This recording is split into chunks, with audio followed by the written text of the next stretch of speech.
क्या लाना भूली मैं, कुछ समझ ही नहीं आ रहा। अरे मेरी माँ, दुनिया भर की सारी चीजें तो तुमने ले ली, अब क्या बचा लाने को? अरे अपनी बहन की शादी के लिए कोई 2 लाख की शॉपिंग करता है क्या? पूरे पैसों का चूना लगाने पर तुली हो तुम तो। आप चुप रहिए जी, क्या हर समय आप पैसा पैसा करते रहते हो? अरे मेरी इकलौती बहन की शादी है, उसकी शादी में मैं खर्च भी ना करूं क्या? खर्च? अरे 4 दिन में 4 लाख रुपए की शॉपिंग कर चुकी हो तुम। इतने पैसों में तो 3 शादियां हो जाती थी।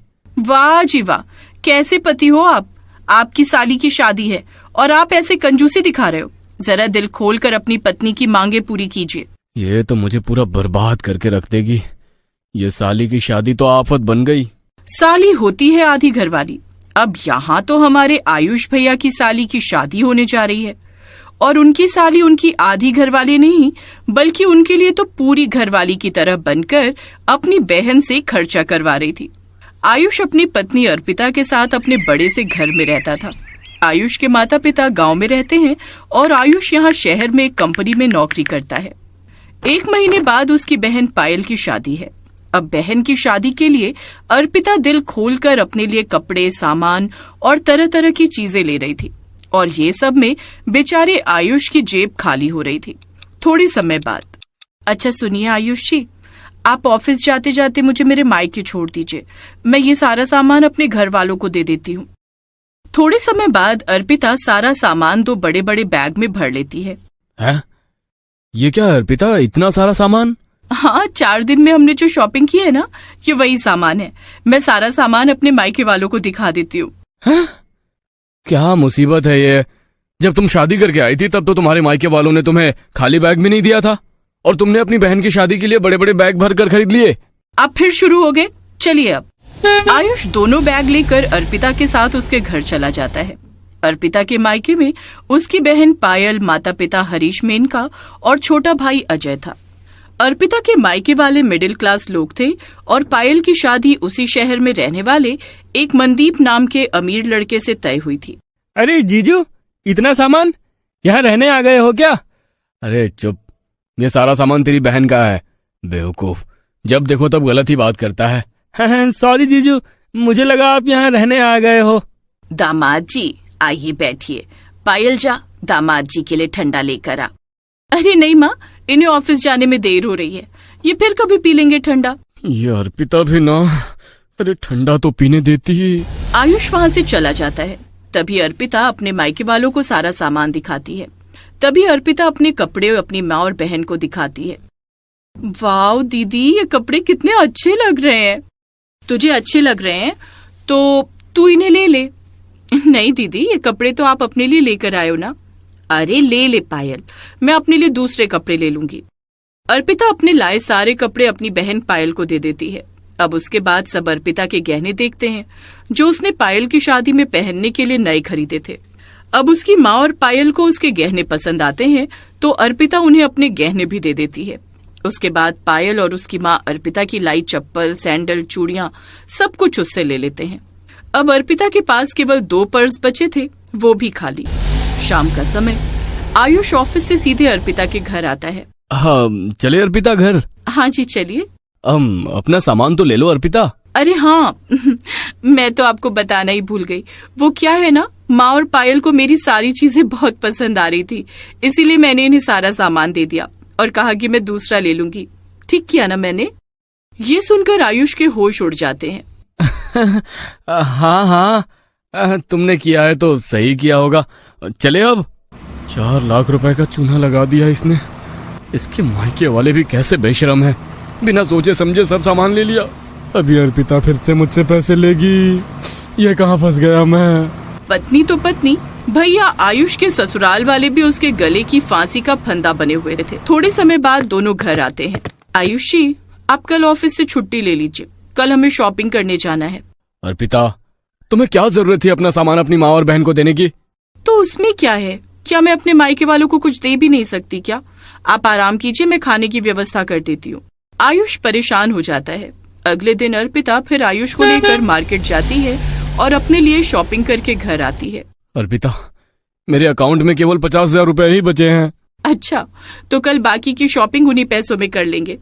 अच्छा चलिए अब सोते हैं। अर्पिता सो जाती है। क्या है यार ये, इस अर्पिता से तो शादी करके ही अपने जीवन की सबसे बड़ी गलती कर दी मैंने।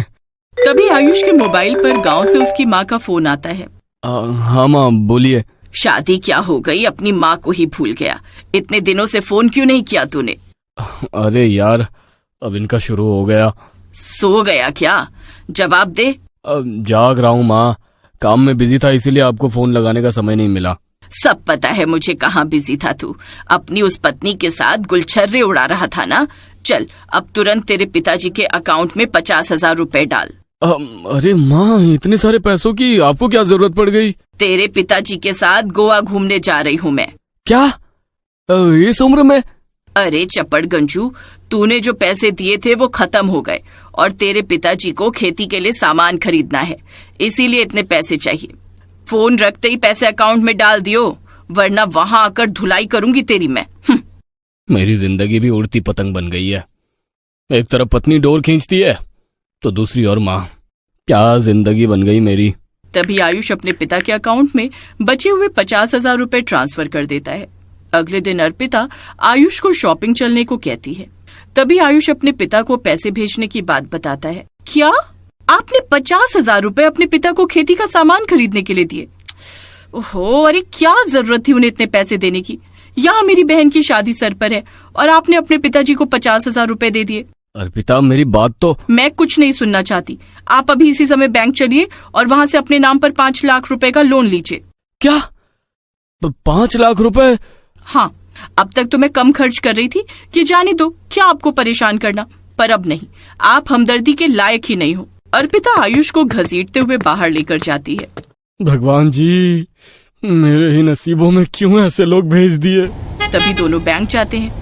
जाइए और अंदर जाकर 5 लाख रुपए के लोन के लिए इंस्टेंट अप्लाई कीजिए, जिससे तुरंत अकाउंट में पैसे आ जाए। कह तो ऐसे रही है जैसे बैंक नहीं अपनी तिजोरी हो कि बस खोलो और पैसे निकाल लो। क्या बोले? कुछ नहीं। आयुष बैंक के अंदर जाता है। तभी बैंक वाले उसे कुछ चीज गिरवी रखने के लिए कहते हैं। क्या रखूं गिरवी? तभी आयुष को ख्याल आता है कि उसके मोबाइल में उसके ससुर हरीश के घर के पेपर के फोटो हैं, तो वो बैंक वालों को वही पेपर अपने मोबाइल में दिखाता है।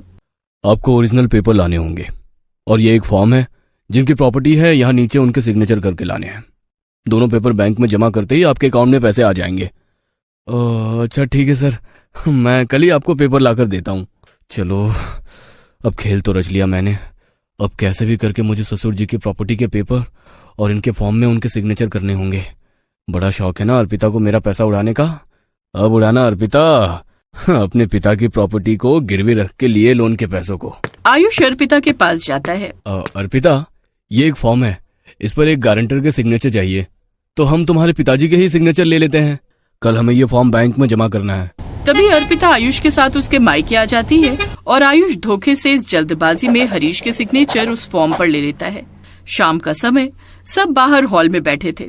तभी आयुष बाथरूम का बहाना बताकर हरीश के कमरे में चला जाता है और अलमारी में प्रॉपर्टी के पेपर ढूंढता है। कहाँ रखे इन्होंने पेपर? तभी आयुष को पेपर मिल जाते हैं और वो उन्हें छुपाकर अर्पिता के साथ अपने घर चला जाता है और कल बैंक में वो पेपर जमा करवाकर हरीश के नाम पर 5 लाख रुपए का लोन ले लेता है। अब अर्पिता हर दिन शॉपिंग पर जाने लगी और खूब पैसा उड़ाने लगी। दिन प्रतिदिन ऐसे ही बीतने लगे। तभी पायल की शादी का दिन आ जाता है। आयुष और अर्पिता दोनों पायल की शादी में खूब डांस करते हैं और आखिरकार आयुष की साली की शादी हो जाती है। 2 दिन बाद। अर्पिता, अब हमें भी चलना चाहिए। दामाद जी, कुछ दिन रुक जाइए ना, सब साथ है तो मजा आ रहा है। ससुर जी वो। तभी हरीश के घर बैंक के आदमी आते हैं। ये हरीश जी का घर है? हाँ, मैं ही हरीश हूँ। क्या बात है? सर, बैंक से आपके दामाद आयुष ने आपकी प्रॉपर्टी के नाम पर 5 लाख रुपए का लोन लिया है, तो आप इस पेपर पर साइन कर दीजिए। ये सुनकर सबके होश उड़ जाते हैं। क्या 5 लाख रुपए का लोन, वो भी मेरे घर पर? आयुष, अरे मैं क्या करता अर्पिता, तुमने पायल की शादी के लिए मेरा कितना खर्च करा दिया था और ऊपर से तुम और मेरा खर्च कराने पर लगी थी, तो मुझे मजबूरी में ये करना पड़ा। आयुष, मैं आपकी जान ले लूंगी। अर्पिता आयुष के पीछे भागती है और आयुष बेतहाशा दौड़े जा रहा था। अब पता नहीं अर्पिता आयुष का क्या हाल करेगी। इधर हरीश अपने माथे पर हाथ रखकर रोने लगता है। तो इसी तरह आयुष ने अपना दिमाग लगाया और बिना जोर शोर दिखाया अपनी पत्नी अर्पिता से बदला लिया।